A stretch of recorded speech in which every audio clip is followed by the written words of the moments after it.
started getting shot and dying, and others started getting arrested, and I started getting in trouble myself.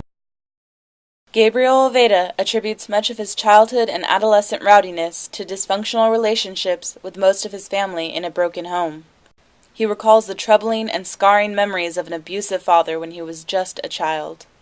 And remembering having to hide under the bed, at 4 years old, 6 years old, 8 years old. I'm an 8-year-old kid hiding under a bed, having to protect my 4-year-old sister from my drunken father who's beating up my mother.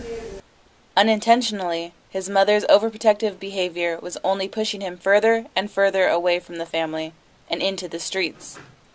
By her pushing me in the direction that she was trying to push me in, only pushed me further away from her and from the family, which, I was hanging out more and more on the streets, and there was plenty of times I didn't even want to be in the fucking house because of just the way she was acting.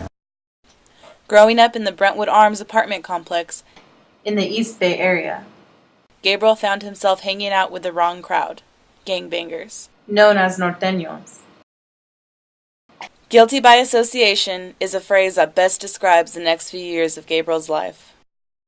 Eventually, in 1994, an incident with a gun mistakenly identified as Gabriel's led the district attorney to charge him with 37 felony counts in one night. He recalls the desperation of his situation. But I had a fully loaded clip, and they were giving me a strike for every bullet that was in the clip. And so I ended up having like 37 strikes in one evening, and 3 strikes had already passed, and so I was done. Luckily, the local Immaculate Heart of Mary Catholic Church found Gabriel a lawyer who miraculously got all charges dropped. This was the beginning of his turning point. And at that point in time, I stopped hanging around with almost all those people. Gabriel realized he didn't want this lifestyle anymore. After graduating high school later that year, he began working full-time at a local auto parts store and enrolled part-time in the local community college. A short time later, Gabriel and his high school sweetheart, Glorimar, found out they were expecting. Once their son Gabriel Tizoc Orveda was born in 1997, life was put into perspective for Gabriel. He now had somebody else to put before himself. His goal was to give his son everything he never had, and more. Gabriel eventually transferred from the community college and was accepted into St. Mary's College in Lafayette. He graduated with a bachelor's degree in business with a minor in political science.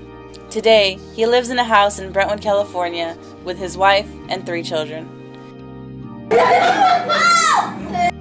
Still, to this day, even though I'm in my 30s now, I eventually plan on getting a better job. I know it's going to happen. When it's going to happen, I don't know, but I know it's going to happen.